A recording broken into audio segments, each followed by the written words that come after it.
Direto do plenário está de volta e vamos para a segunda parte da sessão plenária desta quinta-feira. Os ministros já estão no plenário do Supremo Tribunal Federal e a continuação da ação de descumprimento de preceito fundamental que trata da lei de imprensa. Vamos, portanto, acompanhar essa segunda parte desde o início.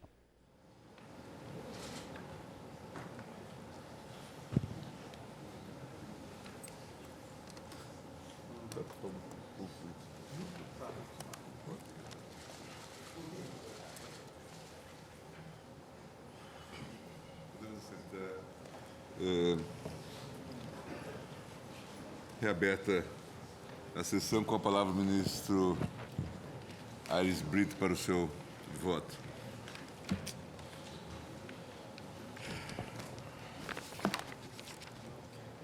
Senhor presidente, uma vez assentada a adequação da presente arguição como ferramenta processual de abertura da jurisdição deste Supremo,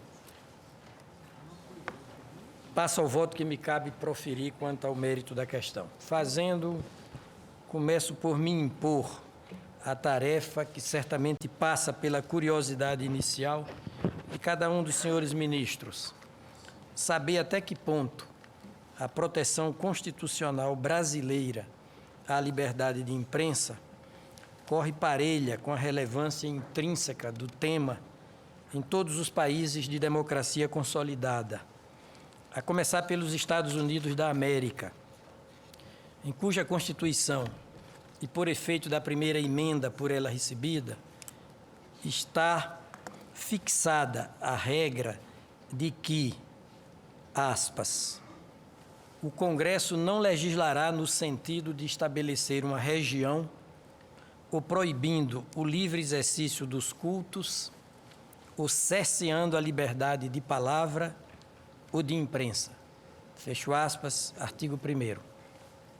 Em palavras diferentes, o que certamente passa pelo intelecto de cada qual dos meus pares é saber se o regime constitucional da imprensa em nosso país guarda conformidade com o fundamental e insubstituível papel que ela desempenha enquanto plexo de atividades, entre aspas, e também como somatório dos órgãos ou, aspas, meios de comunicação social. Plexo de atividades e somatório dos órgãos ou meios de comunicação social, porque assim é como dispõe o parágrafo 5º do artigo 220, combinadamente com os parágrafos 1º, 2º e 3º do artigo 222 da Constituição de 1988.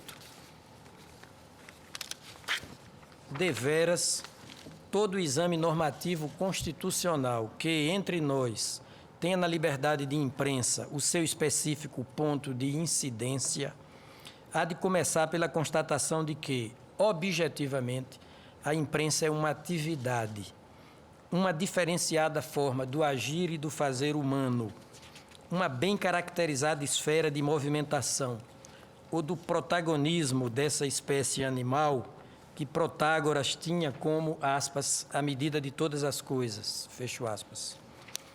Mas atividade que, pela sua força de multiplicar condutas e plasmar caracteres, ganha dimensão de instituição e ideia, locomotiva sociocultural, ou ideia-força. Nessa medida, atividade, a de imprensa, que se põe como a mais rematada expressão do jornalismo, quer o jornalismo como profissão, quer o jornalismo enquanto vocação ou pendor individual.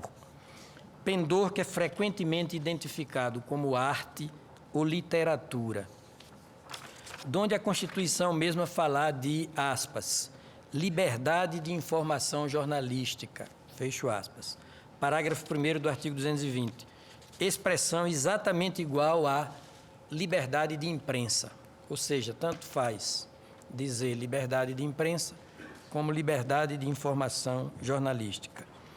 Já do ângulo subjetivo ou orgânico, a comprovação cognitiva é esta: a imprensa constitui-se num conjunto de órgãos, veículos, empresas, meios, juridicamente personalizados. Parágrafo 5º do artigo 220, mais o parágrafo 5º do artigo 222 da Constituição Federal.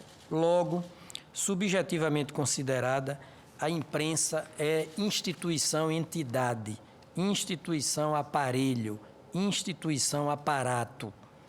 Mas seja a imprensa como objetivo sistema de atividades, seja como subjetivados aparelhos, a comunicação social é mesmo o seu traço diferenciador, o signo distintivo. As duas coisas sempre englobadas, instituição-ideia e instituição-entidade, pois o fato é que, assim binariamente composta, é que a imprensa consubstancia um tipo de comunicação que não desborda do significado que se contém nos dicionários da língua portuguesa.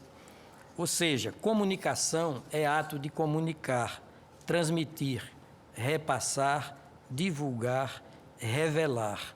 No caso da imprensa, comunicar, transmitir, repassar, divulgar, revelar a as informações ou notícias de coisas acontecidas no mundo do ser, que é o mundo das ocorrências fáticas.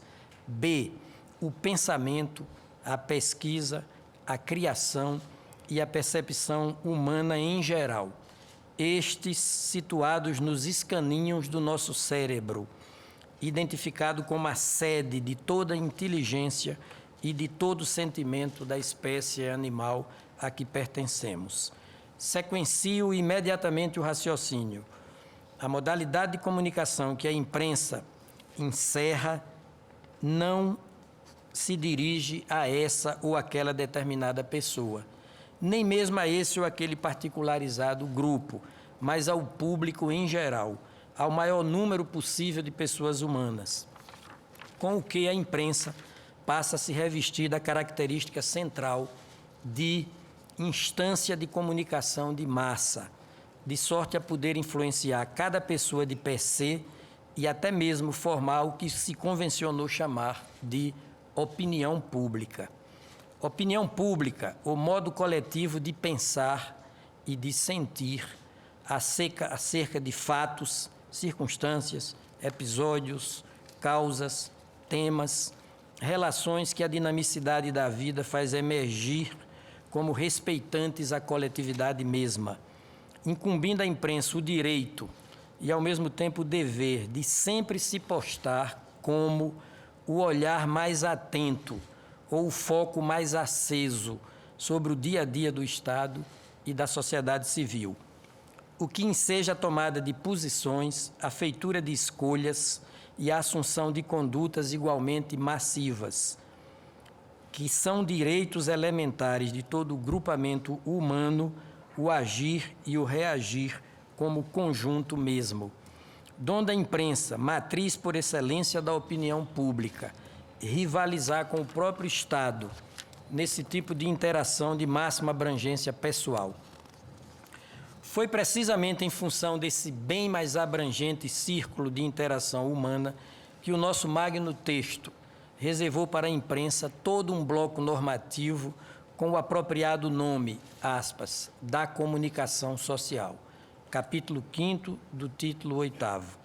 Capítulo de que emerge a imprensa como de fato ela é, o mais acessado e, por isso mesmo, o mais influente repositório de notícias do cotidiano, concomitantemente com a veiculação de editoriais, artigos assinados, entrevistas, reportagens, documentários, atividades de entretenimento em geral, por modo especial as esportivas e musicais, além dos filmes de televisão, pesquisas de opinião pública, investigações e denúncias, acompanhamento dos atos do poder e da economia do país, ensaios e comentários críticos sobre arte, religião e tudo mais que venha se traduzir em valores, interesses, aspirações, expectativas, curiosidades e até mesmo entretenimento do corpo societário. Pelo que encerra a imprensa a mais constante e desembaraçada comunicação de ideias, ensaios, opiniões, testemunhos, projeções e percepções de toda ordem, passando mais e mais a ver a si mesma e a ser vista pela coletividade como ferramenta institucional que transita da informação em geral e análise da matéria informada para a investigação, a denúncia e a cobrança de medidas corretivas sobre toda conduta que lhe parecer a ela, a imprensa, fora do esquadro jurídico e dos padrões minimamente aceitáveis como próprios da experiência humana em determinada quadra histórica. Não sendo exagerado afirmar que esse estádio multifuncional da imprensa é, em si mesmo, um patrimônio imaterial que corresponde ao mais eloquente atestado de evolução político-cultural de todo um povo, status de civilização avançada, por conseguinte. É certo que a nossa Constituição Federal somente faz expresso uso do substantivo imprensa numa solitária passagem, e ainda assim como sinônimo de mídia impressa ou escrita. Aspas, veículo de comunicação em papel ou impresso, como prefere dizer Walter Genevieve. Isso por oposição à mídia eletrônica, abarcante da radiodifusora e televisiva, consoante a seguinte transcrição. Vou ler o artigo 139 da Constituição Federal. Na vigência do estado de sítio decretado com fundamento no artigo 177, primeiro, só poderão ser tomadas contra as pessoas as seguintes medidas. 3. Restrições relativas à inviolabilidade da correspondência, ao sigilo das comunicações, à prestação de informações e à liberdade de imprensa. Única vez em que a Constituição fala do substantivo imprensa. Radiodifusão e televisão, na forma da lei, fecho aspas.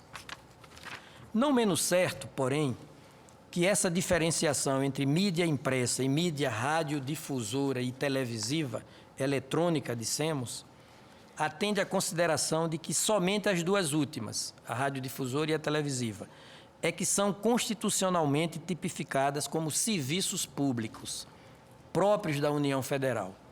Serviços públicos sempre titularizados pela União, frise-se, porém complementarmente prestados pela iniciativa privada, mediante contratos de concessão ou permissão, tanto quanto por ato unilateral e precário de autorização. É como está na linha A do inciso 11 do artigo 21 da nossa Lei Fundamental, em combinação com a cabeça do artigo 223 da mesma Magna Carta, a saber, e eu leio o dispositivo.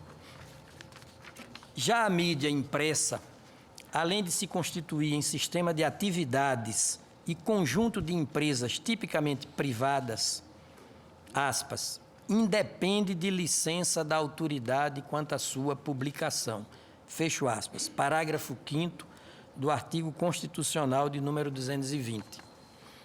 Dando-se, no entanto, que todas elas, mídia escrita e mídia eletrônica, passam a compor as atividades, entre aspas, porque assim está na Constituição, e os meios de comunicação social, também entre aspas, linguagem da Constituição, ainda há pouco referidos como objeto de normação do parágrafo 5º do artigo 220 da Constituição, mais os parágrafos 1º, 2º, 3º e 5º do artigo 222.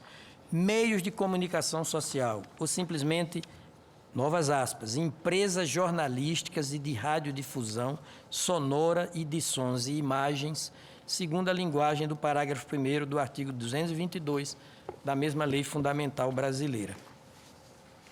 Numa frase, estamos a lidar com atividades e meios ou empresas de comunicação social que, no seu conjunto, encarnam o estratégico setor da imprensa livre em nosso país. Ficando de fora do conceito de imprensa, contudo, por absoluta falta de previsão constitucional, a chamada Rede Mundial de Computadores, Internet. Artefato ou empreitada tecnológica de grandes e sedutoras possibilidades informativas e de relações interpessoais, sem dúvida. Dentre elas, a interação em tempo real dos seus usuários, ou seja, emissores e destinatários da comunicação internetizada, a dispor da possibilidade de inverter as suas posições a todo instante, o fisicamente presencial a cada vez mais ceder espaço ao telepresencial, viagem que vai do concreto ao virtual.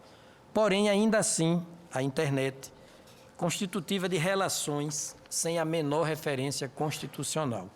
O que se explica em função da data da promulgação da Carta Política Brasileira, 5 de outubro de 1988, quando os computadores ainda não operavam sob o tão refinado quanto espantoso sistema eletrônico digital de intercomunicação que veio com o tempo a se chamar de Rede Mundial de Computadores. Pois bem, assim binariamente concebida e praticada entre nós, de fora a internet, é que a imprensa possibilita, por modo crítico incomparável, a revelação e o controle de praticamente todas as coisas respeitantes à vida do Estado e da sociedade. Coisas que, por força dessa invencível parceria com o tempo, a ciência e a tecnologia, se projetam em patamar verdadeiramente global, com o mérito adicional de se constituir, ela, imprensa, no necessário contraponto à leitura oficial dos fatos e suas circunstâncias, eventos, condutas e tudo mais que lhe sirva de real motivação.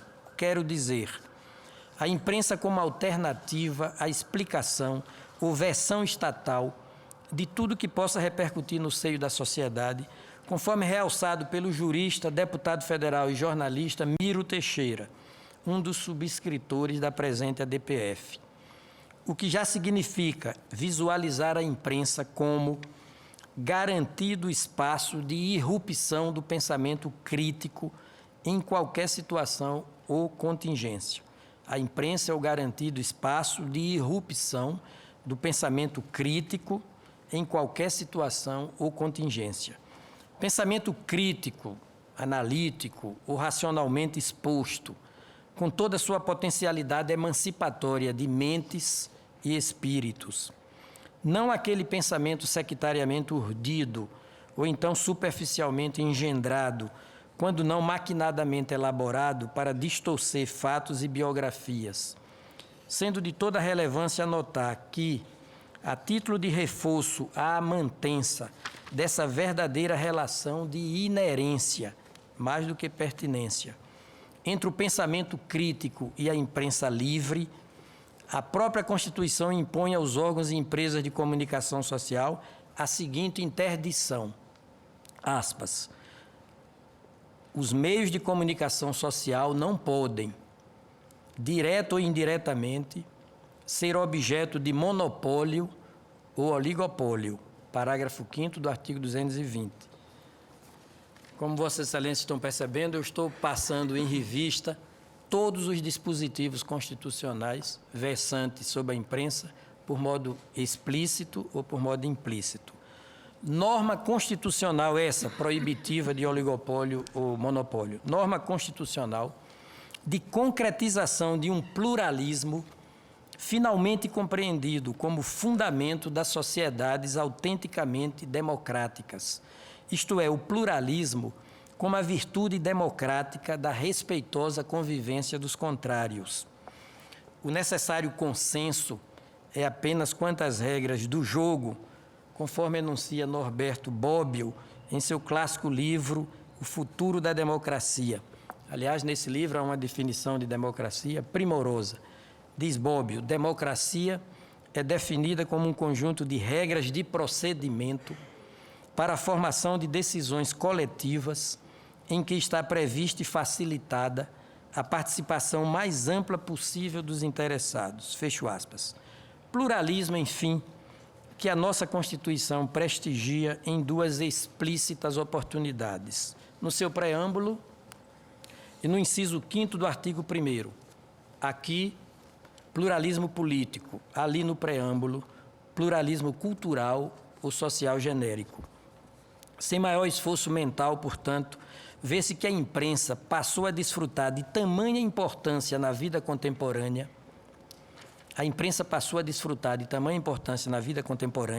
que já faz da sua natureza de focada instância de comunicação social o próprio nome da sociedade civil globalizada, sociedade de informação, também chamada de sociedade de comunicação.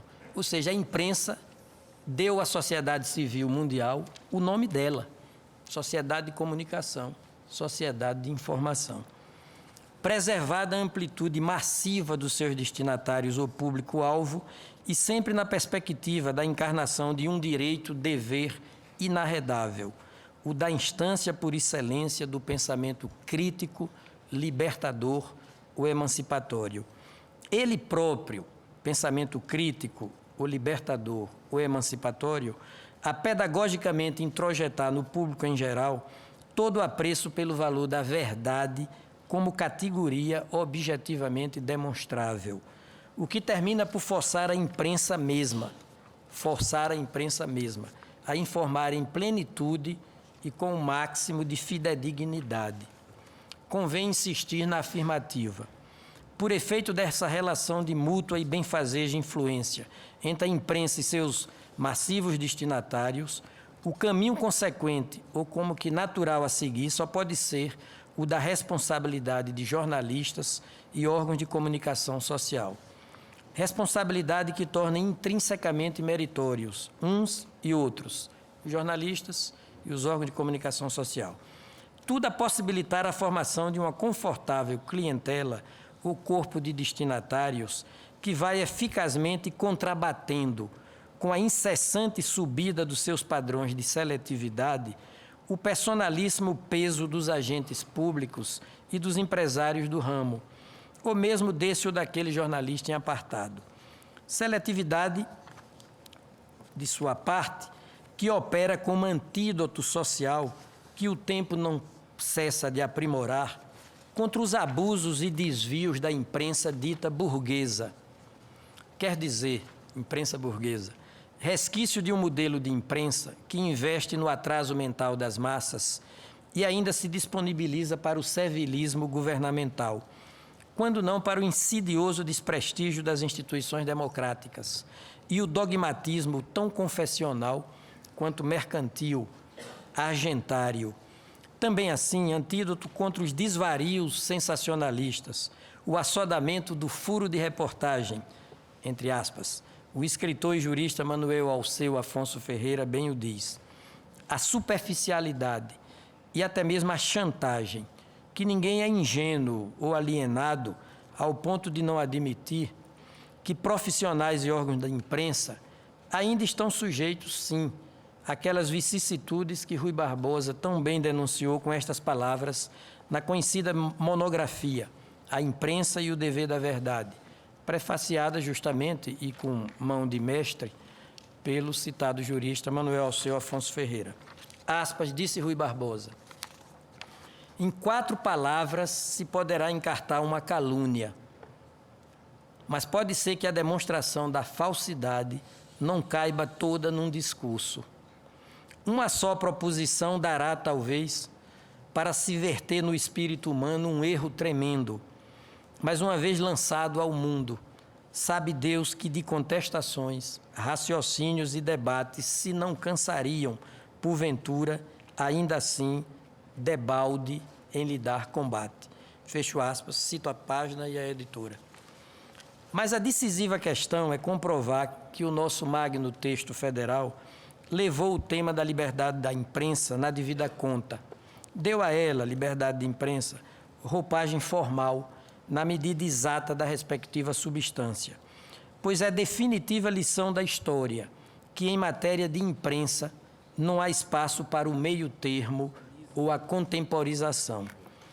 Ou ela é inteiramente livre, ou dela já não se pode cogitar, senão como jogo de aparência jurídica. É a trajetória humana, é a vida, são os fatos, o pensamento e as obras dos mais acreditados formadores de opinião, que retratam sob todas as cores, todas as luzes, todos os contornos, que imprensa apenas meio livre é um tão arremedo de imprensa como a própria meia-verdade das coisas. O é para a explicação cabal dos fenômenos, seres, condutas, ideias. Sobretudo ideias,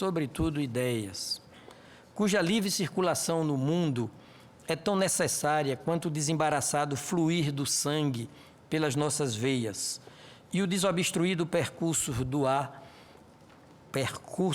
pelos nossos pulmões e vias aéreas, o que tem levado interlocutores sociais de peso, diga-se de passagem, a se posicionar contra a exigência de diploma de nível superior para quem se dispõe a escrever e falar com habitualidade pelos órgãos de imprensa.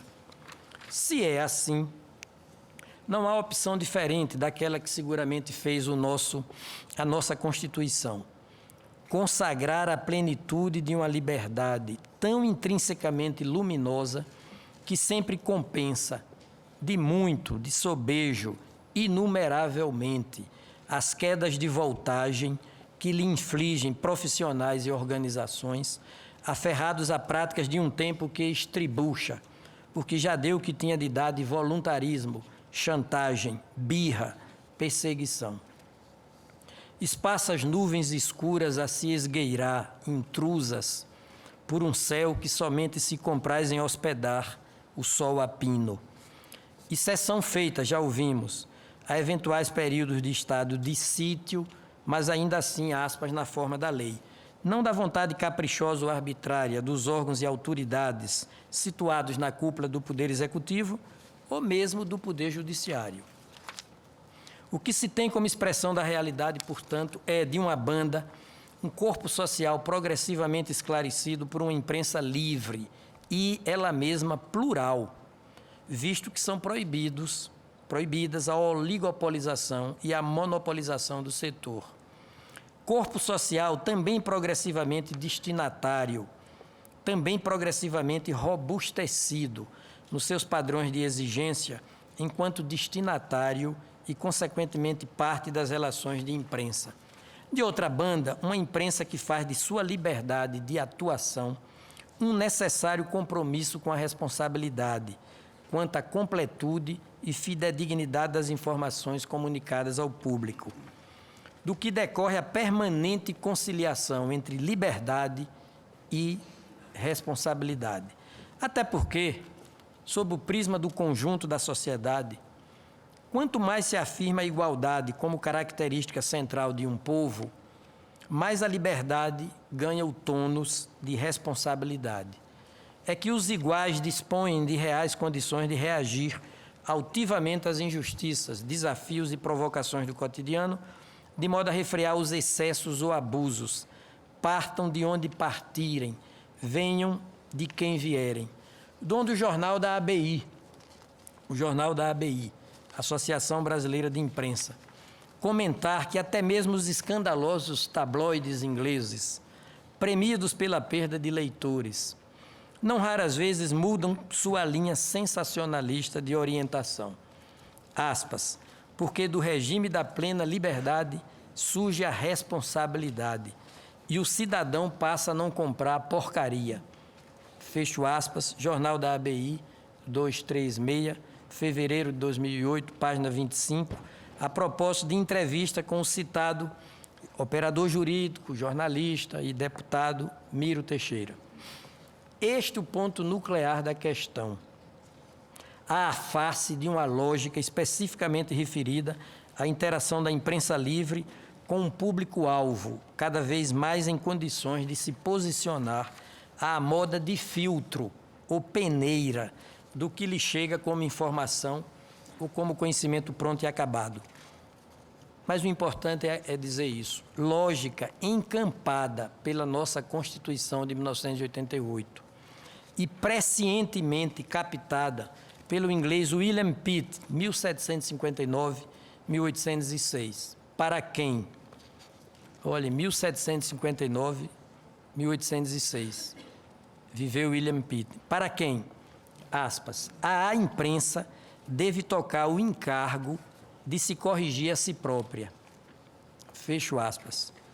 Pelo norte-americano Thomas Jefferson, 1743-1826. Autor da afirmação tão conhecida de que, se lhe fosse dado escolher entre um governo sem jornais e jornais sem um governo, não hesitaria em optar por esta última fórmula. E pelo francês Alexis de Tocqueville, 1805-1859, ao sentenciar que, numa democracia, o modo mais eficaz de combater os excessos de liberdade é com mais liberdade ainda. A imprensa, então, cabalmente imunizada contra o veneno da censura prévia, como lúcida e corajosamente pregou o poeta John Milton em 1644. 1644. No seu famoso discurso A Aeropagítica, discurso lido perante a Suprema Corte do Parlamento Inglês, transformado em livro pela editora Top Books, edição de 1999. A imprensa livre a viabilizar assim o ideal daqueles que, à semelhança de Glucksmann, veem a liberdade como um rio impetuoso, cujo único anseio é não ter margens, Não ter margens fixas, penso que seria melhor dizer, pois a autorregulação da imprensa nunca deixa de ser um permanente ajuste de limites em sintonia com o sentir e pensar de uma sociedade civil de que ela, a imprensa, é simultaneamente porta-voz e caixa de ressonância. Não só porta-voz, não só caixa de ressonância, mas as duas coisas ao mesmo tempo. Atente-se para as novelas da televisão brasileira e demais programações em canal aberto.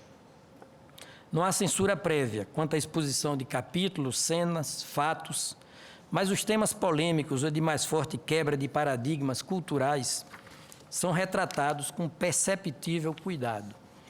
Cuidado ou acautelamento, que nada tem a ver com o receio da intervenção estatal, proibida pela Constituição, ressalvado o estado de sítio. Porém, como fruto mesmo de uma responsabilidade de imprensa, cujo tamanho é medido com a trena da susceptibilidade dos telespectadores em geral, dos anteparos de cada família em particular para com seus membros ainda em formação ou desenvolvimento, e dos próprios sistemas de ombudsman, de que nenhum órgão de comunicação social pode abrir mão hoje em dia.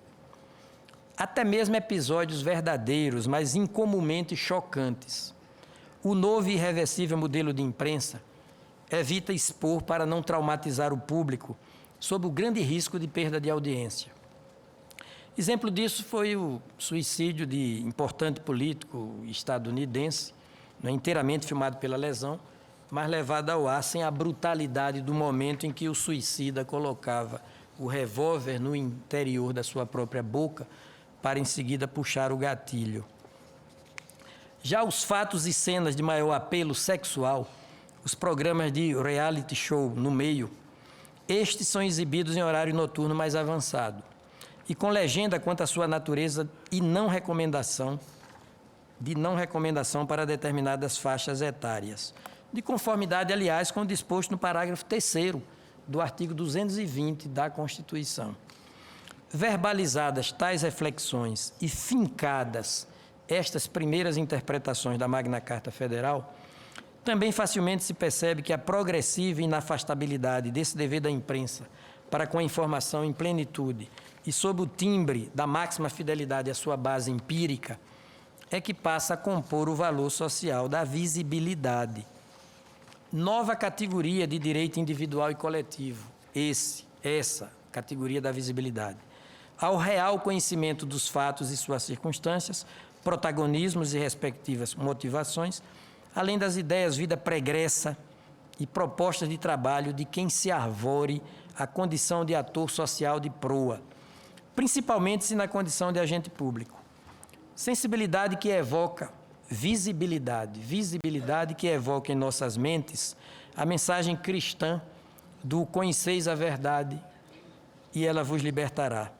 João, capítulo 8, versículo 32. Pois o fato é que nada se compara à imprensa, como cristalina fonte das informações multitudinárias que mais habilitam os seres humanos a fazer avaliações e escolhas no seu concreto dia a dia.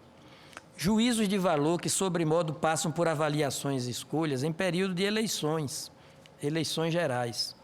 Sabido que é pela via do voto popular que o eleitor mais exercita a sua soberania para a produção legítima dos quadros de representantes do povo no poder legislativo e nas chefias do poder executivo. Ainda mais, o ministro e deputado e jurista Mírio Teixeira disse da tribuna, o que vou afirmar: visibilidade que, tendo por núcleo o proceder da administração pública, toma a designação de publicidade, entre aspas, artigo 37, cabeça da Constituição. Publicidade como transparência, anote-se, de logo alçada a dimensão de princípio, ao lado da legalidade, impessoalidade, moralidade e eficiência. Sendo certo que a publicidade que se eleva à dimensão de verdadeira transparência é o mais aplainado caminho para a fiel aplicação da lei e dos outros 3 princípios, da moralidade, da eficiência e da impessoalidade na administração pública. Daqui já se vai desprendendo a intelecção do quanto a imprensa livre contribui para a concretização dos mais excelsos princípios constitucionais. A começar pelos princípios da soberania, inciso 1º do artigo 1º, e da cidadania, inciso 2º do mesmo artigo 1º.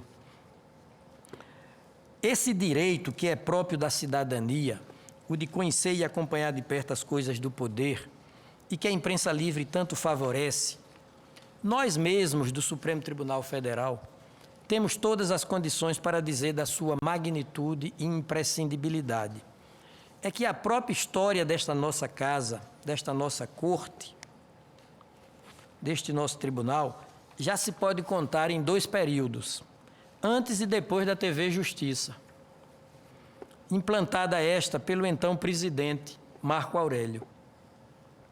TV Justiça, a que veio se somar a TV digital, assim como veio se somar a Rádio Justiça, ambas implantadas pela ministra Ellen Grace, à época presidente da Corte, para dar conta das nossas sessões plenárias em tempo real, o que tem possibilitado à população inteira, e não somente aos operadores do direito, exercer sobre todos nós um heterodoxo e eficaz controle externo. Pois não se pode privar o público em geral, e os lidadores jurídicos em particular, da possibilidade de saber quando trabalham, quanto trabalham e como trabalham os membros do Poder Judiciário. Afinal, todo servidor público é um servidor do público. E os ministros do Supremo Tribunal Federal não fogem a essa configuração republicana verdadeiramente primaz. Também deste ponto de inflexão já vai tomando corpo a proposição jurídica de que, pelo seu reconhecido condão de vitalizar por muitos modos a Constituição, tirando-a mais vezes do papel, a imprensa passa a manter com a democracia a mais entranhada relação de mútua dependência ou retroalimentação. Não simplesmente filosófico, falo da democracia como categoria jurídico-política, jurídico-positiva, e não simplesmente filosófico-política, que em toda a Constituição promulgada por uma Assembleia Constituinte livremente eleita, consubstancia o movimento, o fluxo ascendente do poder de governar a polis. Quer dizer, o poder de governar toda a coletividade, como aquele que vem de baixo para cima e não de cima para baixo da escala social, a implicar, por evidente, prestígio das bases governadas e limitação das cúpulas governantes. A democracia como um tirar o povo da plateia para colocá-lo no palco das decisões que lhe digam respeito, donde figurar como questão ou causa verdadeiramente planetária. Sabemos que a democracia hoje, ao lado da ecologia e da ética na vida pública, se tornou uma questão verdadeiramente planetária.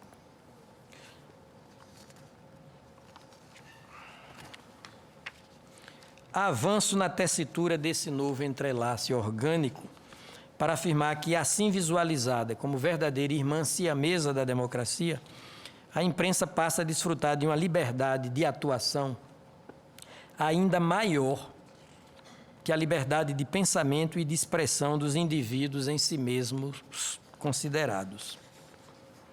Até porque essas duas categorias de liberdade individual também serão tanto mais intensamente usufruídas quanto veiculadas pela imprensa.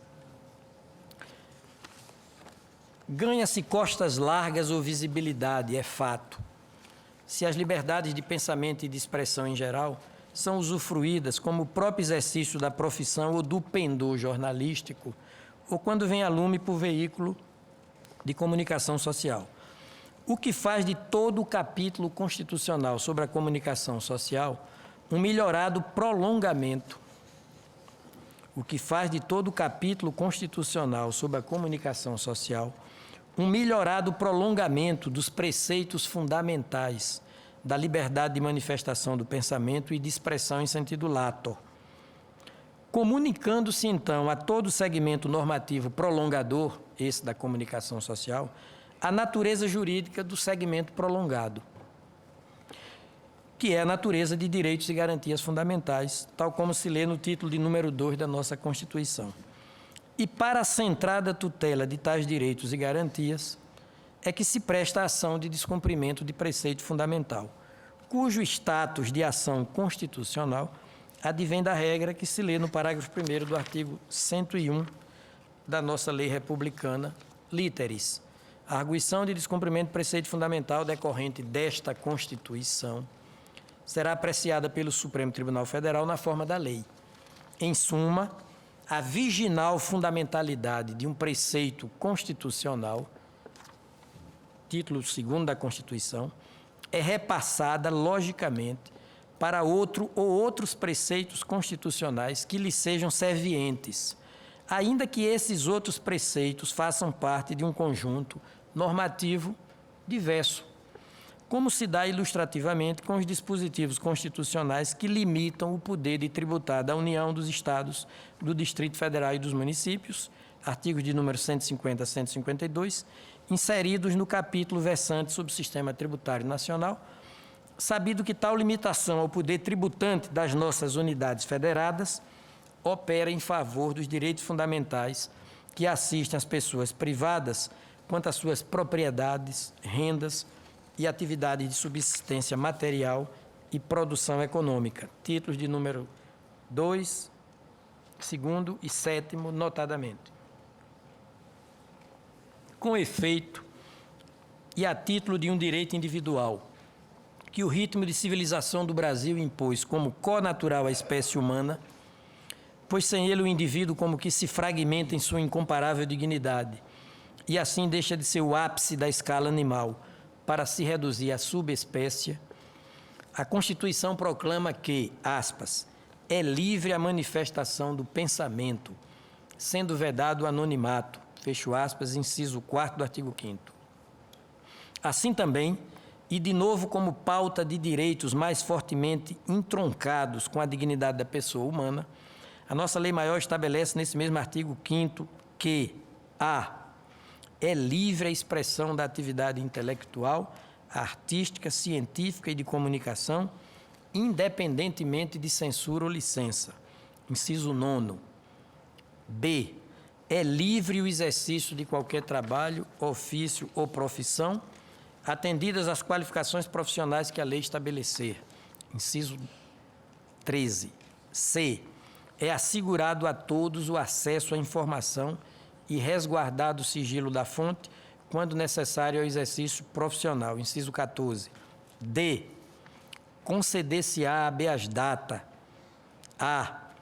Conceder-se-á habeas data. Primeiro, para assegurar o conhecimento de informações relativas à pessoa do impetrante, constantes de registro ou bancos de dados de entidades governamentais ou de caráter público. B. Para retificação de dados, quando não prefira fazê-lo por processo sigiloso, judicial ou administrativo, inciso 72. Discurso libertário, que vai reproduzir na cabeça do seu artigo 220, agora em favor da imprensa, com pequenas alterações vocabulares e maior teor de radicalidade e largueza. Confira-se. Artigo 220. A manifestação do pensamento, a criação, a expressão e a informação, sob qualquer forma, processo ou veículo, não sofrerão qualquer restrição, observado o disposto nesta Constituição. Fecho aspas. é precisamente isto.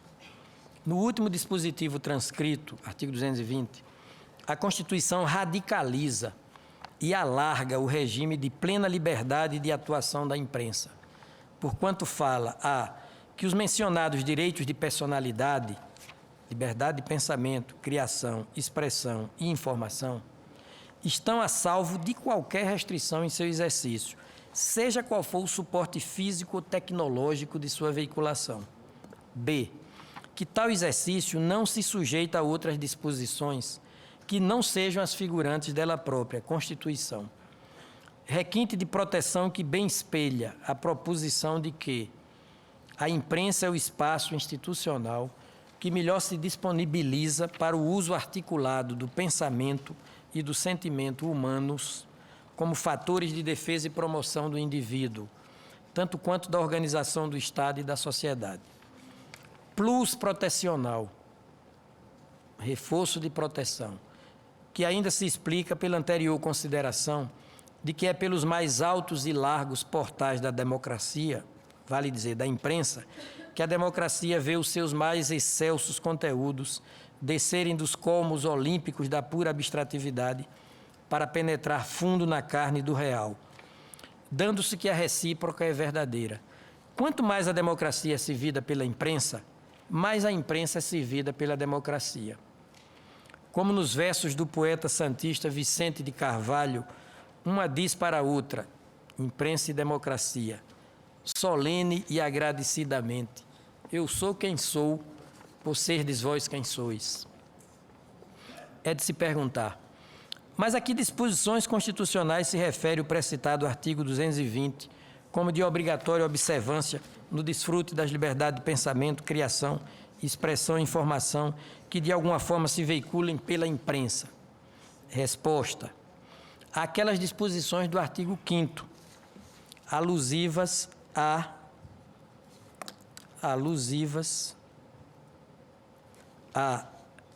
vedação do anonimato, direito de resposta, direito à indenização por dano material ou moral à intimidade, à vida privada, à honra e à imagem das pessoas, livre exercício de qualquer trabalho, ofício ou profissão, direito ao resguardo do sigilo da fonte de informação, quando necessário o exercício profissional. Não estamos a ajuizar, senhores ministros, senão isto. A cabeça do artigo 220 da Constituição veda qualquer cerceio ou restrição à concreta manifestação do pensamento. Bem assim, todo cerceio ou restrição que tenha por objeto a criação, a expressão e a informação, pouco importando a forma, o processo ou o veículo de comunicação social. Isto é certo, impossível negá-lo.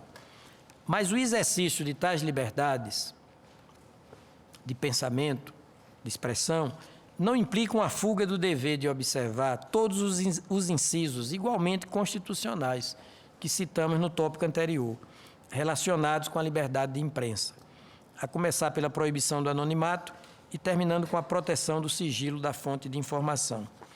Uma coisa não exclui a outra. Eu vou abreviar para dizer a Vossas Excelências que realmente há um entrechoque aparente na Constituição entre a liberdade de imprensa, implicando o mais desembaraçado, o pleno e desembaraçado exercício da liberdade de pensamento e de expressão em sentido geral. Há um aparente entrechoque entre essa parelha de liberdades e outros bens de personalidade consagrados pela Constituição, como a vida privada, a imagem, a honra, a intimidade. Acontece que a própria Constituição concilia as coisas, faz o juízo de ponderação.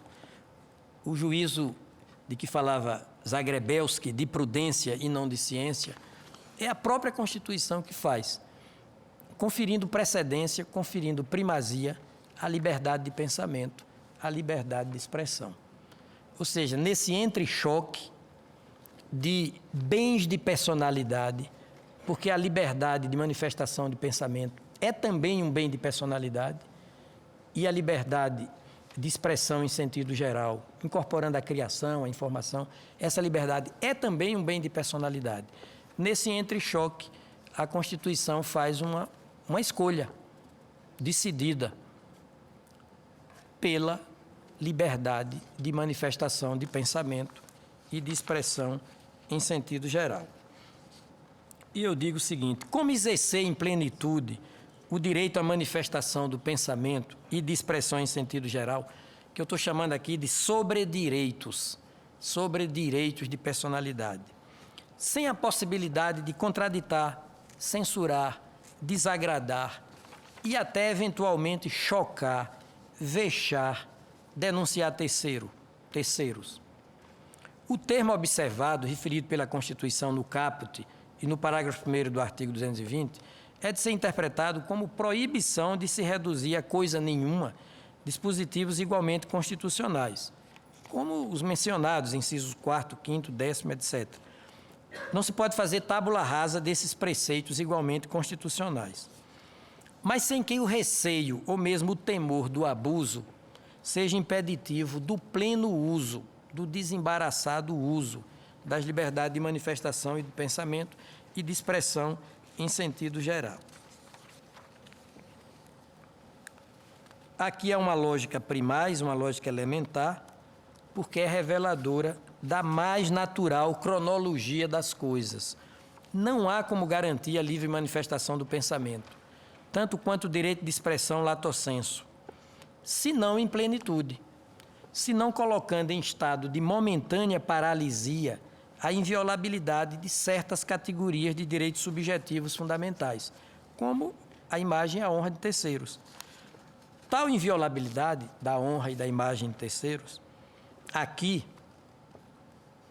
não pode significar mais do que o direito de resposta, a reparação pecuniária e a persecução penal, quando cabíveis. Não a traduzir um direito de precedência sobre a multicitada parelha de sobredireitos fundamentais, manifestação do pensamento e a expressão em sentido geral.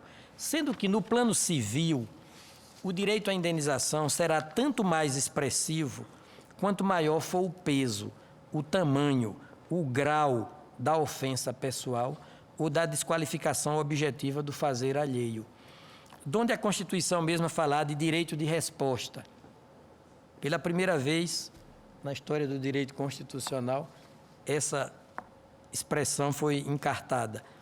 Proporcional ao agravo. Direito de resposta proporcional ao agravo. Sem a Constituição distinguir entre o agravado, agente privado, e o agravado, agente público. Proporcionalidade que há de se comunicar a reparação pecuniária, naturalmente. Mas aqui eu faço um alerta. Sem que tal reparação financeira descambe jamais para a exacerbação. Porquanto, primeiro, a excessividade indenizatória já é em si mesma poderoso fator de inibição da liberdade de imprensa. Segundo, esse carregar nas cores da indenização pode levar até mesmo ao fechamento de pequenos e médios órgãos de comunicação social, o que é de todo impensável no regime de plenitude da liberdade de informação jornalística. Sem falar que, em se tratando de agente público, e nós todos aqui somos agentes públicos, ainda que injustamente ofendido em sua honra e imagem, subjaz à indenização uma imperiosa cláusula de modicidade. Isto porque todo agente público está sob permanente vigília da cidadania. É direito do cidadão saber das coisas do poder, ponto por ponto. Exposto que fica todo agente público aos saneadores efeitos da parábola da mulher de César. Não basta ser honesta, se diz quanto à mulher de César, tem que parecer. E quando o agente estatal não prima por todas as aparências de legalidade e legitimidade no seu atuar oficial, atrai contra si mais fortes suspeitas de comportamento antijurídico, o que propicia maior número de interpelações e cobranças em público, revelando-se claramente inadmissível que semelhantes interpelações e cobranças, mesmo que judicialmente reconhecidas como ofensivas ou desqualificadoras, venham a ter como sanção indenizatória uma quantia tal que leva ao empobrecimento do cidadão agressor e ao enriquecimento material do agente estatal agredido. Seja como for, quer o ofendido esteja na condição de agente privado, quer na condição de agente público, o que importa para o intérprete e aplicador do direito é revelar a vontade objetiva da Constituição na matéria. E esse querer objetivo da Constituição na matéria reside no juízo de que a relação de proporcionalidade entre o dano moral ou material sofrido por alguém e a indenização que lhe cabe receber, quanto maior o dano, maior a indenização, opera no próprio interior da relação entre a potencialidade da ofensa e a concreta situação do ofendido. Nada tendo a ver com essa equação, a circunstância em si da veiculação do agravo, da veiculação da ofensa por órgão de imprensa. Repito, nada tendo a ver com essa equação de direito civil indenizatória, a circunstância da veiculação da ofensa por órgão de imprensa. Porque, senão, a liberdade de informação jornalística deixaria de ser um elemento de expansão e de robustez da liberdade de pensamento e de expressão para se tornar um fator de contração e de esqualidez dessa liberdade, até de nulificação no limite. Já no que diz respeito à esfera penal, o esquadro jurídico positivo também não pode ser de maior severidade contra jornalistas. Vale dizer, a lei não pode distinguir entre pessoas comuns e jornalistas para desfavorecer penalmente estes últimos, senão caminhando a contrapasso de uma Constituição que se caracteriza justamente pelo desembaraço e até pela plenificação da liberdade de agir e de fazer dos atores de imprensa e dos órgãos de comunicação social. Logo, é repelente de qualquer ideia de tipificação criminosa em apartado a conduta de quem foi mais generosamente aquinhoado pela Constituição com a primazia das liberdades de manifestação do pensamento e de expressão em sentido genérico. Cuida-se tal primazia, especialmente em matéria de imprensa, de uma ponderação ou sopesamento de valores que a própria Constituição antecipadamente faz e resolve por um modo temporalmente favorecedor do pensamento e da expressão. Isso já coloquei ênfase nessa parte. Apenas para ilustrar, eu pergunto, como entronizar o indivíduo nesses bens de personalidade, que são a manifestação do pensamento e a expressão em sentido geral, se a ele é negada a possibilidade de fazer de cada obra sua um retrato falado de si mesmo, se cada autor, cada escritor, cada pensador e cada artista tem por quintessência do seu DNA imaterial a ironia por hipótese. Como impedir que seja igualmente irônica a sua produção intelectual, ou artística, ou comunicacional? E se ele for um incréu, Milor Fernandes fala do direito fundamental à descrença. Um agnóstico, um iconoclasta, um evolucionista, um questionador, um anarquista. Anarquistas, graças a Deus, é o mais conhecido dos livros de Zélia Gattai. Um arauto do holismo, da utopia e do surreal. Como impedir que venha contraditar, incomodar, desagradar ou até mesmo ofender, chocar, vexar e revoltar quem não seja? Como proibir que o indivíduo seja ele mesmo em tudo que fizer, de sorte a que tudo que ele fizer seja ele mesmo, encarnado e esculpido, como se dizia em português do tempos idos? Impossível, a não ser pelo raso e frio holocausto da liberdade de imprensa em nosso país.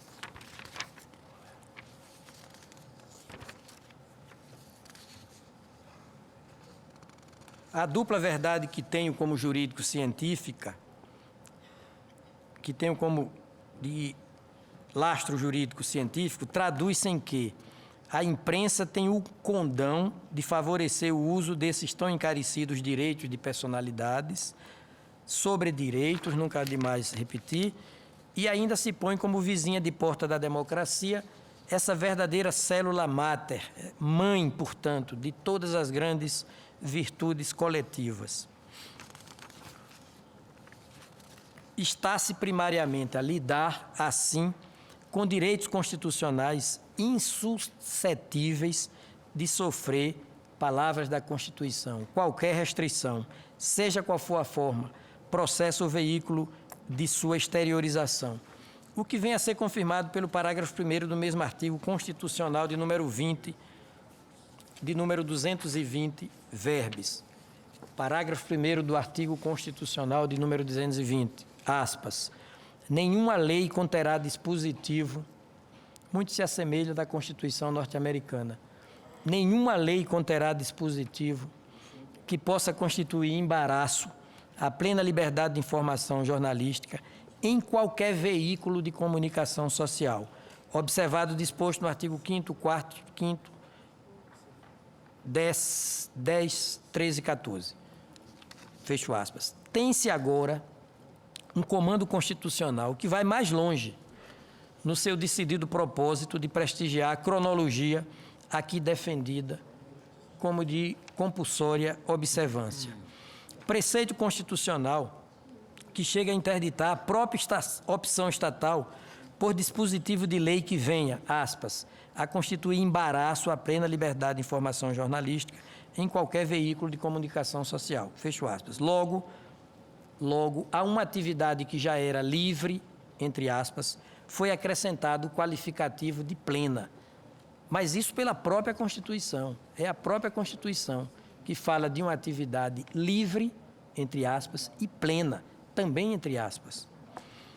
Liberdade plena, entenda-se, no que diz respeito à essência mesma do jornalismo, ao seu núcleo duro, que são as coordenadas de tempo e de conteúdo da manifestação do pensamento e da criação em sentido geral, quando veiculada por órgão de comunicação social. É o que se pode chamar de matéria centralmente de imprensa, ontológica ou axialmente de imprensa, devido a que os temas periféricos, este sim, a Constituição coloca ao dispor daquele poder estatal de legislar. Nos temas periféricos ou circundantes, que giram na órbita da liberdade de informação jornalística, mas sem com essa liberdade se confundir, o poder estatal de legislar é de ser reconhecido. Talvez com maior precisão hermenêutica. A liberdade de informação jornalística, para se revestir do pleno desembaraço que lhe assegura a Constituição, há de implicar interdição à lei quanto a duas nucleares dimensões. Primeira, não pode haver lei sobre o tempo de início e de duração do seu exercício, o tempo de início e de duração da liberdade de pensamento e de expressão. Esse tempo não pode ser objeto de lei. Segunda interdição ao Poder Legislativo. A lei não pode cuidar do tamanho, da extensão, do conteúdo dessa liberdade. São coordenadas de tempo e de conteúdo que exprimem o que vimos chamando de núcleo duro, ou essência mesma da liberdade de imprensa, o seu epicentro. Restando claro que, se o Estado puder interferir nesse compactado núcleo, estará marcando limites ou erguendo diques para o fluir de uma liberdade que a nossa lei maior somente concebeu em termos absolutos, ou seja, sem a mínima possibilidade de a priorístico represamento, já que falei de diques, ou contenção. Essa interdição ao Poder Legislativo significa, então, que nem mesmo o direito-lei tem a força de interferir na oportunidade / duração de exercício, tanto quanto no cerne material da liberdade de informação jornalística, ou seja, no conteúdo / extensão da liberdade.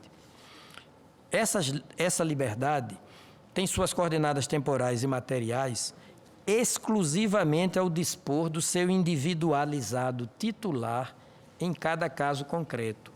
Quem é o juiz do tempo e o juiz do tamanho da liberdade de pensamento e de expressão é o seu particularizado titular em cada caso concreto.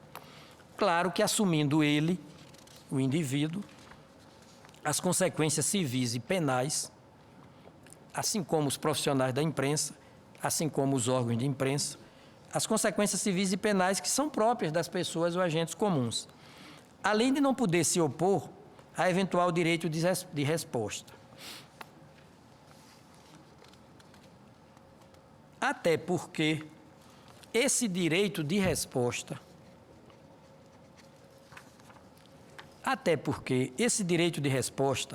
é a dimensão reativa da mesma liberdade individual de manifestação do pensamento e de expressão em sentido genérico.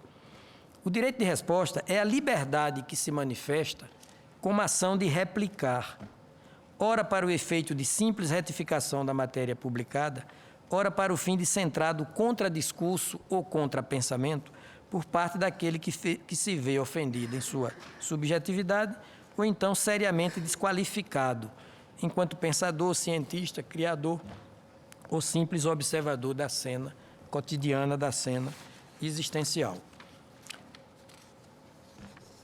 Um segundo desdobramento hermenêutico ainda se desprende dessa mesma interdição legislativa quanto à medula da liberdade de informação jornalística. Há uma necessária linha direta entre a imprensa e a sociedade civil.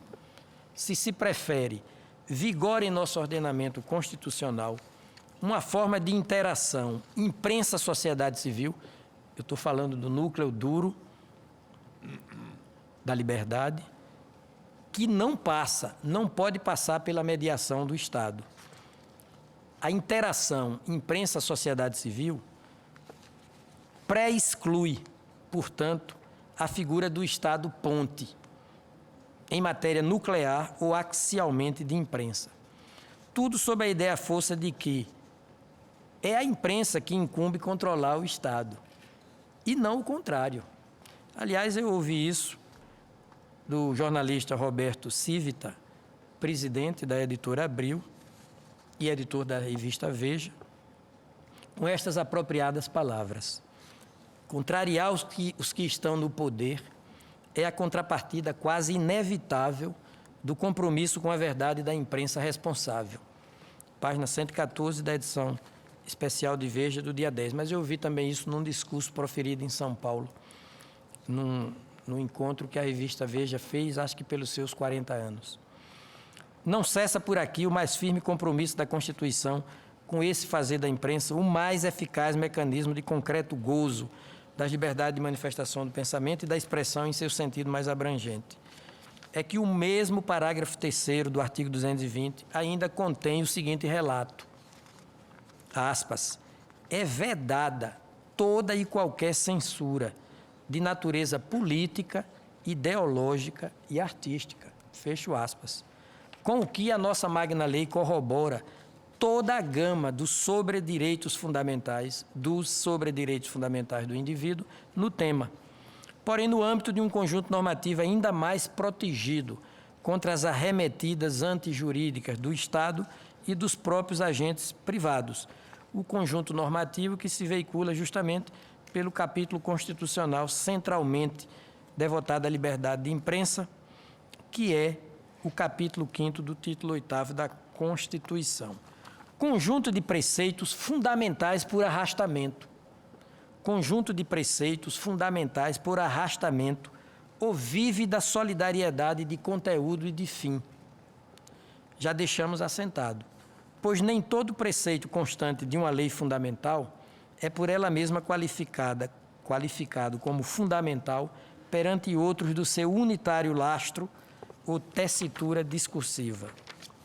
Bem, senhores ministros, uma primeira conclusão deste voto, e ela reside na proposição de que a Constituição brasileira se posiciona diante de bens jurídicos de personalidade para, de imediato, cravar uma primazia, fixar uma precedência, a precedência das liberdades de pensamento e de expressão lato sensu, que ainda abarca todas as modalidades de criação e de acesso à informação em sua tríplice compostura, aliás, como está na Constituição portuguesa.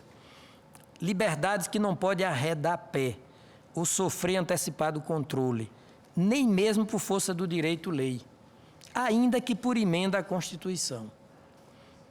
Liberdades reforçadamente protegidas, se exercitadas como atividade profissional ou habitualmente jornalística e como atuação de qualquer dos órgãos de comunicação social ou de imprensa. Agora, isso tem que ser conciliado. Conciliado com o quê? Primeiro, contemporaneamente, com a proibição do anonimato, o sigilo da fonte e o livre exercício de qualquer trabalho ou profissão.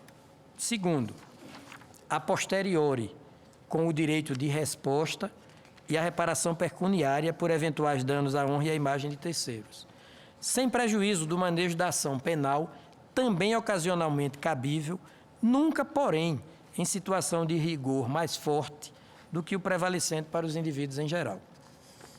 Não podia ser outra a escolha da nossa Constituição, operacionalmente falando, pois sem essa absoluta primazia dos sobre-direitos fundamentais, sobejariam falsas desculpas, sofismas, alegações meramente retóricas, para a todo instante crucificá-los no madeiro da mais virulenta reação por parte dos espíritos, renidentemente autoritários, antiéticos ou obscurantistas, quando não concomitantemente autoritários, antiéticos e obscurantistas, inimigos, por consequência desse tipo de democracia e de imprensa livre que, penso, ressai das pranchetas da Constituição.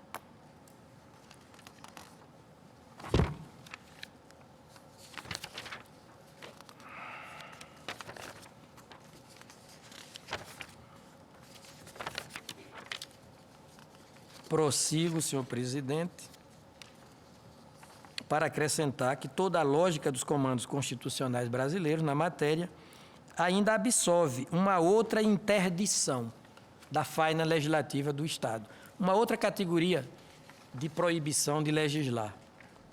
Refiro-me à impossibilidade de produção de uma lei de imprensa.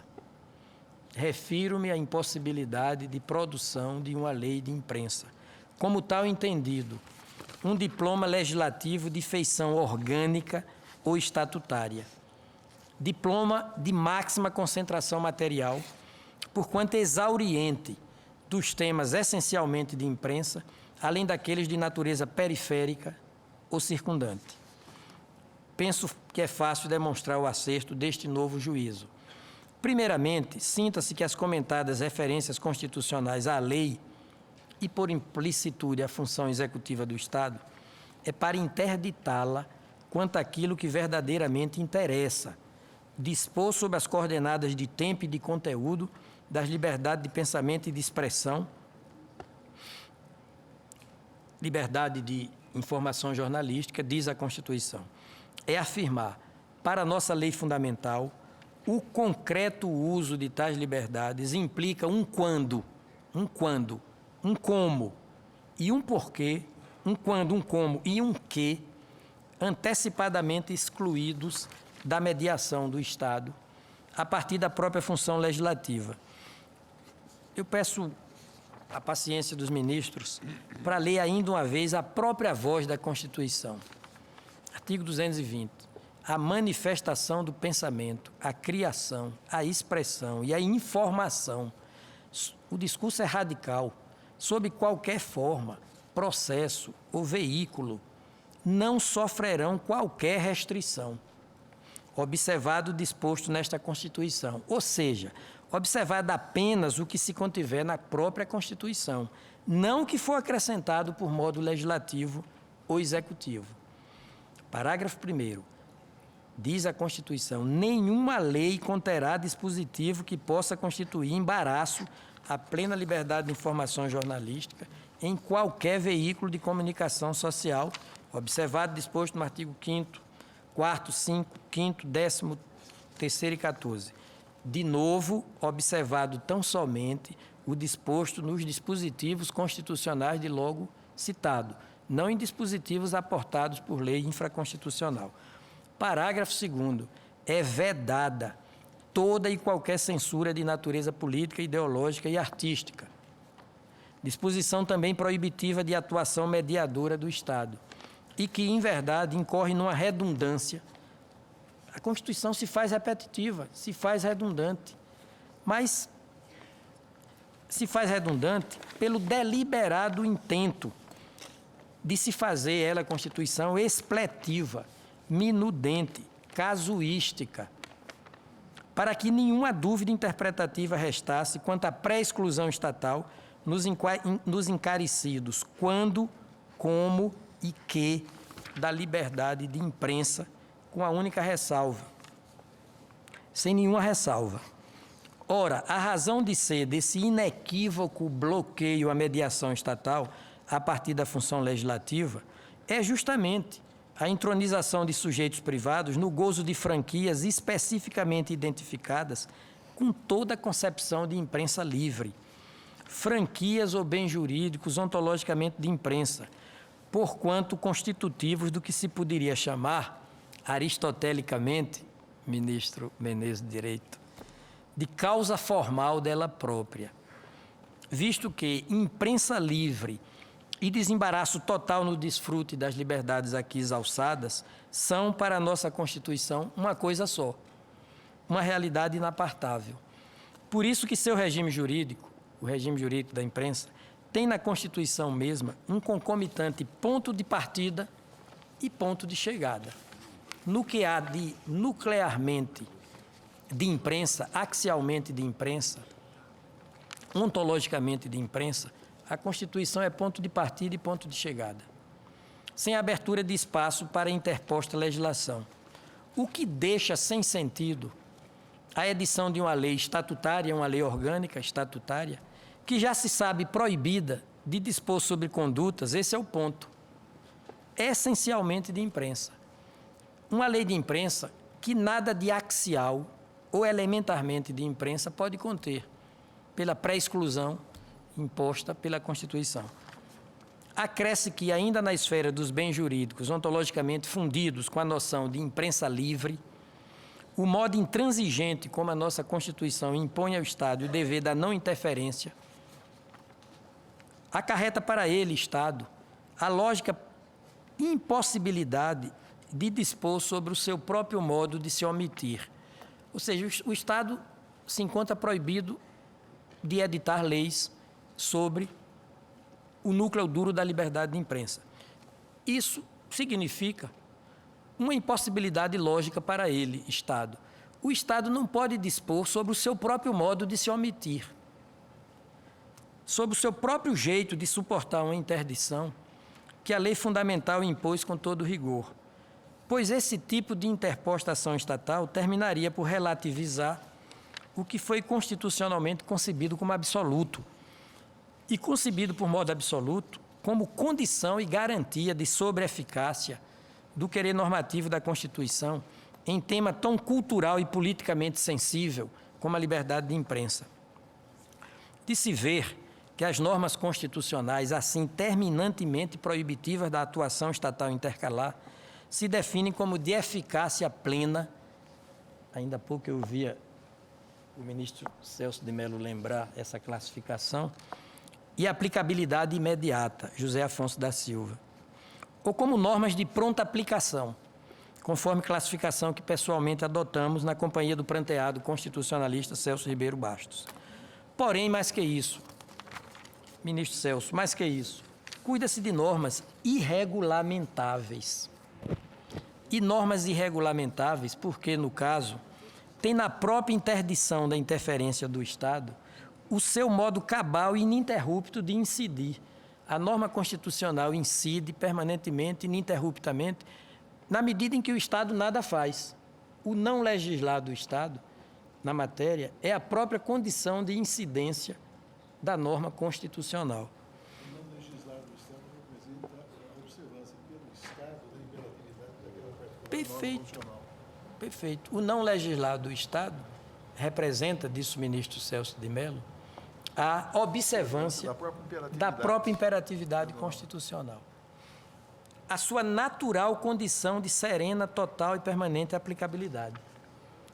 Acabado o exemplo de normas, eu disse na companhia de Celso Bastos, de normas íntegras, cheias, maciças, quando focadas sob o ângulo da matéria que veiculam, não apresentando frinchas ou brechas passíveis de colmatação, pois nada se pode introduzir em algo que já é por si compacto.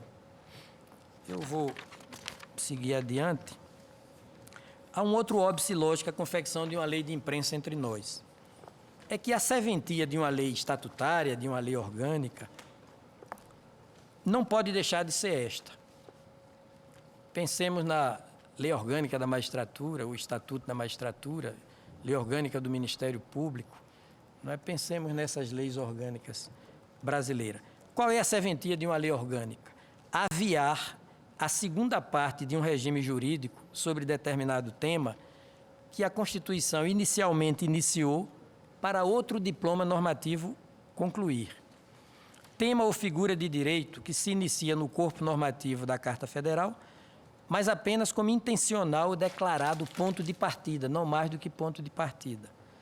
A própria Constituição a convocar o legislador de segundo escalão para o aporte regratório da parte restante, como por amostragem se dá com os seguintes dispositivos da Constituição. Artigo 29, sobre a lei orgânica, o nome é esse, lei orgânica, de cada município brasileiro. A Constituição inicia o regime jurídico dos municípios e convoca cada município para produzir uma lei orgânica de suplementação, de complementação daquele regime apenas esboçado. Artigo 93, a respeito do Estatuto da Magistratura. Parágrafo 5º do artigo 128, acerca do Estatuto de cada Ministério Público. Decididamente, não é o caso da imprensa, como figura de direito constitucional brasileiro. Em nenhum momento do seu falar imperativo,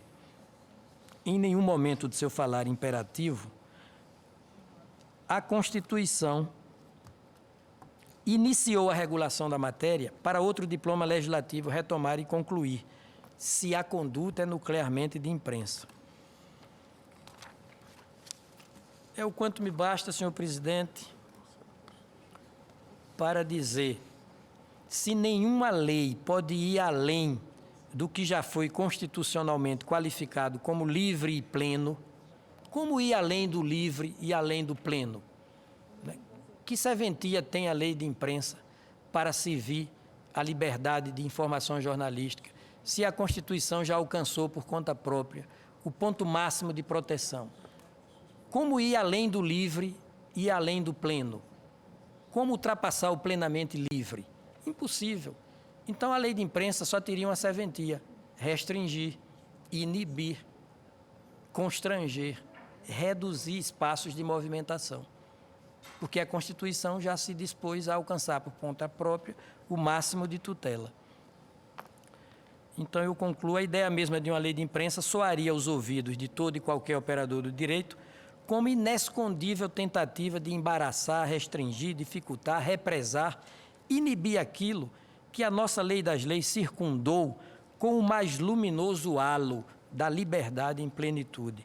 É o quanto me basta para chegar a duas outras centradas conclusões deste voto. A primeira: não há espaço constitucional para movimentação interferente do Estado em qualquer das matérias essencialmente de imprensa.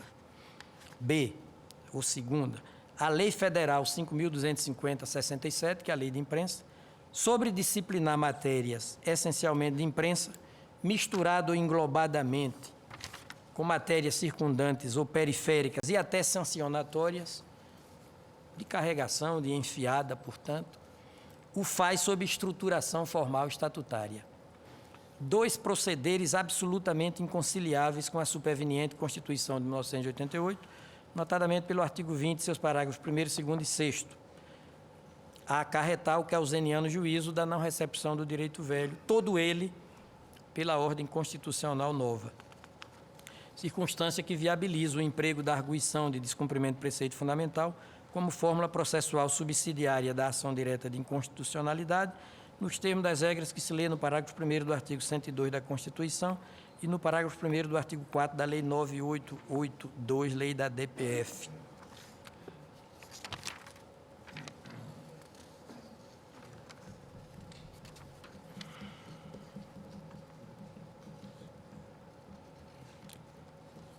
Depois, senhor presidente, eu digo que a atual lei de imprensa foi concebida e promulgada num prolongado período autoritário da nossa história de Estado soberano. Conhecido esse período como anos de chumbo, ou regime de exceção. Regime de exceção escancarada ou vistosamente inconciliável com os arejados cômodos da democracia, afinal resgatada e orgulhosamente proclamada na Constituição de 1988. E tal impossibilidade de conciliação, além de ser do tipo material ou de substância, vertical, contamina grande parte da lei de imprensa, para não dizer toda ela. Primeiro, quanto ao seu ardiloso ou subliminar entrelace de comandos a serviço da lógica de que, para cada regra geral afirmativa da liberdade, é aberto um leque de exceções que praticamente tudo desfaz. Quanto ao seu espíritus rectus ou fio condutor do propósito último de ir além de um simples projeto de governo, a lei de imprensa, mais do que encerrar um projeto de governo, busca a realização de um projeto de poder. Projeto de poder que, só para ficar no seu viés político-ideológico, imprimia forte contratura em todo o pensamento crítico e remetia às calendas gregas a devolução do governo ao poder civil. Por conseguinte, conclui-se que a lei em causa faz da liberdade de imprensa uma obra de impostura, distanciada a anos-luz da radical tutela que salta de uma Constituição apropriadamente apelidada de cidadã pelo deputado federal Ulisses Guimarães. Estou me encaminhando para o fim. Eu vou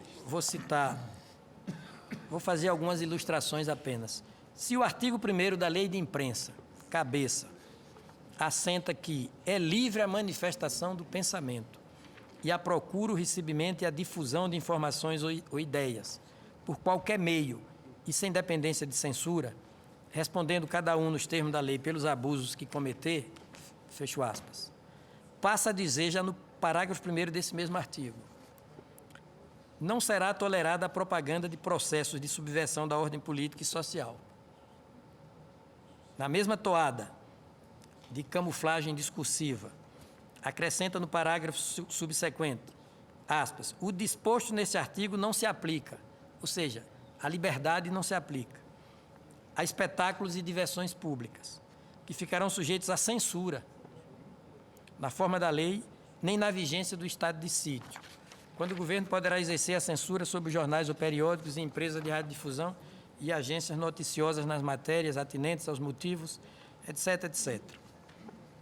Se no caput do seu artigo 2º, a lei de imprensa diz é livre a publicação e circulação no território nacional de livros e jornais e outros periódicos, aí mesmo já principia a fragilizar o seu enunciado com um tipo de exceção que põe tudo abaixo, aspas, salvo quando clandestinos, ou quando atentem contra a moral e os bons costumes. Eu vou interromper a leitura porque eu fico citando várias passagens em que se dá com a mão e tira com a outra, em que se aparentemente avança e efetivamente se processa a um recuo. Tudo isso sem falar nos capítulos em que ela, a lei de imprensa, define crimes e comina penas por abusos na liberdade de manifestação do pensamento e informação.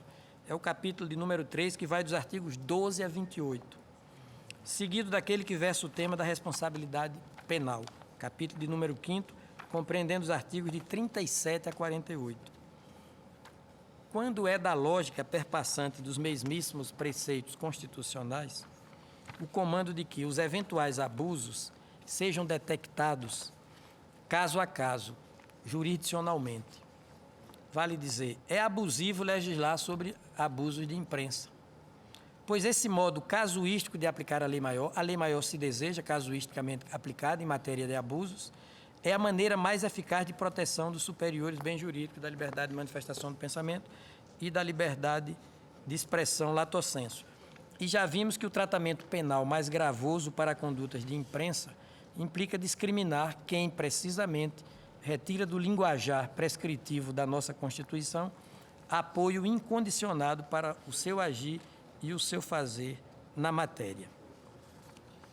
Senhor presidente, eu apenas quero afirmar que quando a colisão entre a lei maior, entre a lei menor e a Constituição, se dá em quase toda essa cadeia de técnica redacional, fio condutor das ideias e finalidade político-ideológicas a alcançar, o que toma corpo não é simplesmente uma antinomia material entre dispositivos de desigual hierarquia. O que em verdade se tem é uma realidade marcada por diplomas normativos ferozmente antagônicos em sua integralidade, visceralmente contrários em suas linhas e entrelinhas. Por isso que imprestável de menor escalão hierárquico para tentativas de conciliação hermenêutica com o de maior envergadura, seja mediante expurgo puro e simples de destacados dispositivos da lei, seja mediante o emprego dessa refinada técnica de controle que atende pelo nome de interpretação conforme a Constituição. Eu passo a discorrer sobre o que eu entendo por técnica de interpretação conforme a Constituição. E digo que essa tentativa de conciliação entre uma lei, redigida nas suas linhas e entrelinhas, para assegurar a continuidade de um projeto de poder autoritário, eu digo que essa tentativa de conciliação resulta frustrada pela consideração de que deixam de ter prestimosidade dois métodos de interpretação jurídica, mesmo no âmbito da interpretação conforme. O método teleológico, sabido que não se muda a golpes de interpretação, o telos ou a finalidade da norma interpretada. E segundo o método sistemático, também não tem como ser aplicado, dada a impossibilidade de se preservar, após artificiosa hermenêutica de depuração, a coerência ou o equilíbrio interno de uma lei que foi ideologicamente concebida e maquinadamente escrita para operar em bloco, urdida e concretamente redigida sob os auspícios do pensar maquiavélico de que o bem deve ser feito aos poucos, enquanto o mal de uma vez só. No caso, o mal do estrangulamento da liberdade de imprensa a ser perpetrado pelas tenazes de um só conjunto monolítico de regras legais, acumpliciadamente dispostas numa completa unidade de desígnios quanto ao seu conteúdo e finalidades próximas e remotas. E eu vou citando doutrinadores que pensam assim: Jorge Miranda, Manual de Direito Constitucional, número 2, segunda edição, página 350, 1982, editora Coimbra. Canotilho, para quem a inconstitucionalidade parcial implica o reconhecimento da invalidade total de um enunciado normativo, aspas, quando, em consequência da declaração de inconstitucionalidade de uma norma, se reconheça que as normas restantes, conforme a Constituição, deixam de ter qualquer significado autônomo. É o critério da dependência. Le Breton, que fala de solidariedade política entre as diferentes normas da lei, a se traduzir num enlace operacional de permanente inseparabilidade. Cito a obra. Em conclusão, voto pela confirmação do recebimento da presente ADPF. Quanto ao mérito, encaminho o meu voto no sentido de sua parcial procedência, para o efeito de sua total procedência, para o efeito de declarar como não recepcionado pela Constituição de 1988 todo o conjunto de dispositivos da Lei Federal 5.250, de 9 de fevereiro de 1967, nele embutido de natureza penal, compreensivo dos preceitos definidores de crimes, impositivos de penas e determinantes de responsabilidades. Eu aqui tenho apenas uma pequena dificuldade que partilho com Vossas Excelências. É que o capítulo da Lei de Imprensa sobre direito de resposta é minudente, detalhado instrumentaliza bem o direito de resposta. Resta saber se, sendo o direito de resposta, como está no meu voto, matéria essencialmente constitucional, né, se a Constituição, no particular, também não é auto-aplicável e, portanto, a Constituição dispensa qualquer tentativa de regulamentação minudente. Segundo, há um dispositivo que outorga aos jornalistas a prerrogativa da prisão especial. E a minha proposta de não recepção total da lei me deixa com uma certa intranquilidade no que tange a esse aspecto.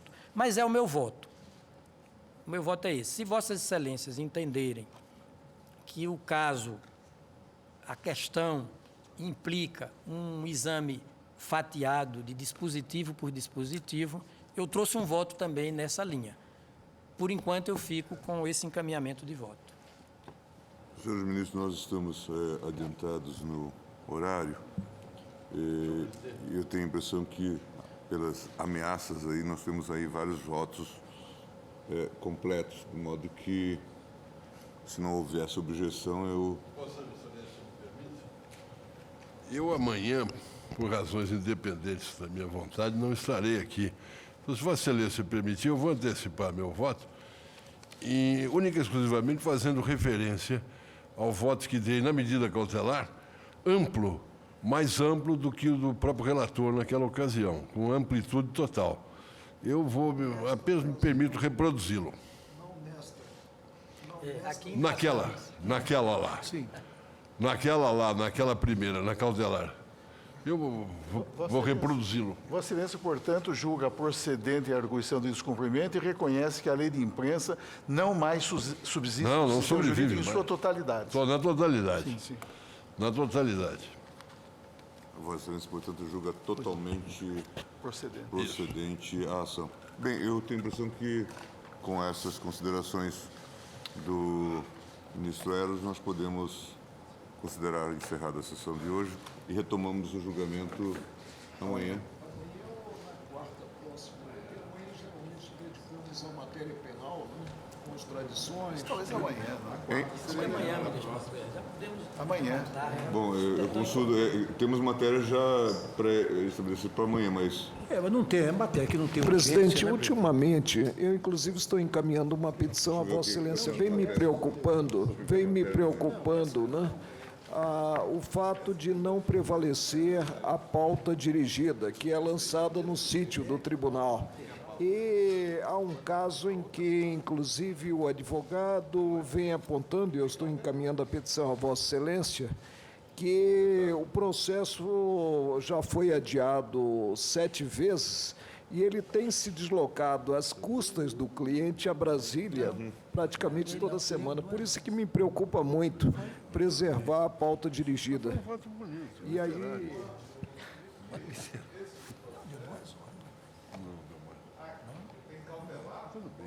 São 18 horas, nós começamos. Cumprimos a nossa pauta de amanhã. Senhores ministros, portanto, retomamos na quarta-feira? Certo. É verdade. É por isso...